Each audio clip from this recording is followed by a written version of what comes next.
Thank you. Hi, everybody.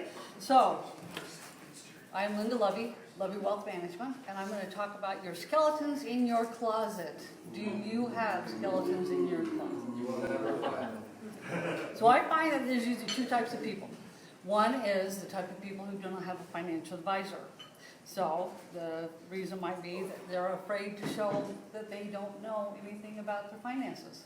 And so they're afraid to go get some information and help so they can end up making mistakes. An example of that is, I had a gentleman that he had inherited a bunch of money. He was in his 20s, and he put all his money that he inherited into these really low-paying, long-term savings bonds. And when I asked him how he came up with that decision, it was because his grandmother told him to do so. So don't let what you don't know affect how your investments can do for you. Number two, second thought might be that keeps you from going to an advisor is, do you trust somebody with your financial savings? Are you afraid that you might not get some good direction? So what you do when you're checking out advisors is have a bunch of questions written down and ask them the questions. If they're afraid to ask the questions and to give you answers, then you might want to do a little more research, because they shouldn't be afraid to explain to you what their ideas are, what their strategies are. Another thing is check out their website, look up their history, see how long they've been around. I've been in the business for over 20 years, so believe me, I've had lots of experience, lots of stories that I can help people avoid some of the pitfalls that other people have made. The other thing is, what is their actual title? If they say financial counselor, that's something totally different from a financial planner. The legal ramifications behind that are totally different. Ask them, are they a fiduciary? If a person is a fiduciary, that means they legally have to do what is right for you rather than looking out for their own interests. Another thing you can do is look them up on Broker Check by FINRA, and that's at www.brokercheck.finra.org. Again, that's brokercheck.finra.org. Anybody who has any kind of a record, it will be on there. Any kind of discrepancies or issues that they've had. All right, and then ask them to explain the big picture to you of their strategies, and then dive into the details from there. I like to use a whiteboard, because in that way I can help explain abstract concepts to people, and they get it, and it sticks with them longer. Like, for example, with the market fluctuations up and down, just different events like that. Make sure that you have a high comfort level with your person that is going to be your financial partner. You want to make sure that you're telling them everything, because they can't give you good advice if you're keeping secrets from them.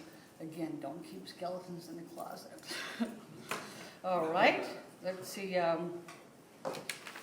Another thing, the third thought sometimes people have is maybe they put money into a great tip that they had and they lost their shirt, and they're afraid to tell you about it. Well, talk to your advisor about that. Talk to me about that.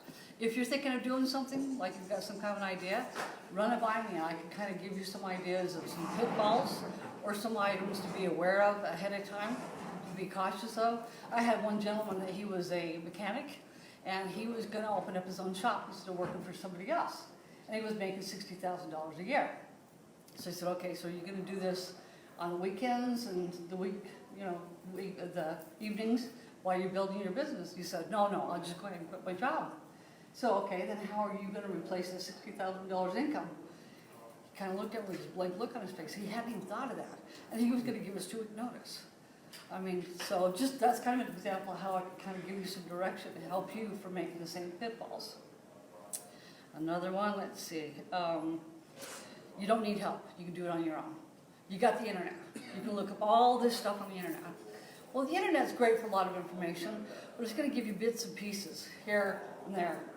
You need somebody to help put it all together. Because if you tweak one area over here, how's it going to affect this area over here? You're not going to find that kind of stuff on the internet. So let me help you with that. Another thought would be, you don't have enough money to justify having an advisor. Well, how do you get the money to get an advisor? You start out.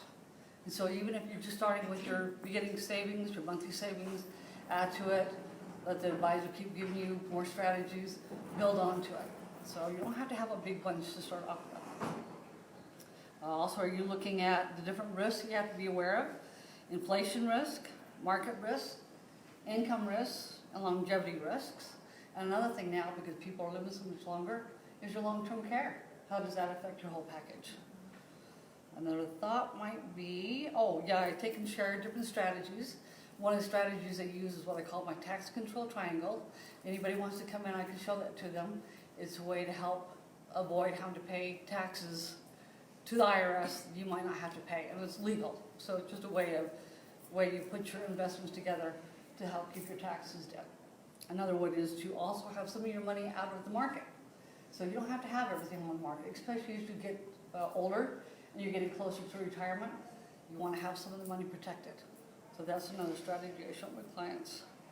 And then I will help you to increase your savings. So when you get a raise, I'll help you think about, well, let's see, if I'm making more money with my work or my business, should I take some of that money and add it to my retirement accounts so that you can keep your same lifestyle when you get ready to retire? Now, another thought, okay, just moved into the area, don't know who to go to. It's another thought. So if you know somebody who's moved to the area, I'd love to meet with them, kind of talk with them, help them with some ideas of direction. Don't keep me a secret. Now for the people, who do have an advisor, do you ever feel like you're neglected? Do you ever feel like you're not getting calls back? Do you feel like you're not getting answers that you'd like to get? So I like to always try to get back to my people within 24 hours, once they call me 24 business hours, and unless I'm on vacation, and even in that case, I have other resources for that person to be able to go to. Do you ever feel like you're missing out on something? Like maybe you haven't quite got everything that puts all the pieces together. I am an investment advisor rep, so I have the ability to offer products on both sides, whether it be insurance and securities. And I have the ability to be able to offer things that's out of the box. Since I am not a captive agent, that means I can go out and pick and choose all these different solutions for my clients. I don't have to sell what the big box wants a person to sell. And again, I am a fiduciary, so I am legally held to the standard of taking care of your interests first, not how do I get paid. Third thing, would you like a second pair of eyes to look at your accounts? And I'm going to make a joke, and John says, no, don't be joking. I said, not a second pair of eyes for your Halloween costume. So, so if you like, just like with the doctor, if you're going in for looking at your health situation and you want to get a second opinion, same idea. I can look at what you're currently doing with your financial advisor, show you some ideas of maybe where you're missing some kind of gaps, or pat you on the back where you're doing really good. No cost, no obligation.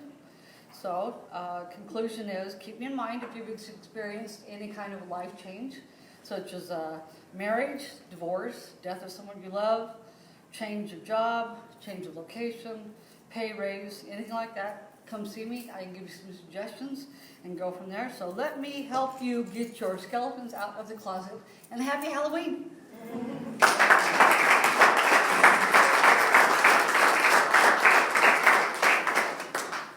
Any questions? So you kind of touched on it already, but I just kind of want you to reiterate. When we're looking for people to refer to you, what are some of the key type of things that we're listening for? Okay. For to know that they need someone. All right. So if somebody says, "Hey, I just moved here," that's a great one. If a person says, "I'm not sure if I'm saving enough for retirement. I'm really kind of curious about that. If I've got enough." Or if somebody says, my parents have they've had to go into a facility, like an independent living place, and now they're becoming aware of their own needs is going to be coming up. That's another good one. Or somebody says, just can't make my marriage work anymore. We got to split up our assets. I can help them with that. Or if they're just getting married, or they just bought a house. That's a great one, because now that they're buying a house, they need to have some other things in place so they can keep up with everything and make sure that they don't fall through on the mortgage. So, just a couple examples there. Or an old 401k, that's an ideal one. They've got a 401k that's just sitting somewhere and they haven't done anything with it. Because if you have a 401k sitting somewhere, you can actually get, on average, about 4% better rate of return if you actively start managing that account. And I help my clients with that. So, any other questions? Any more questions?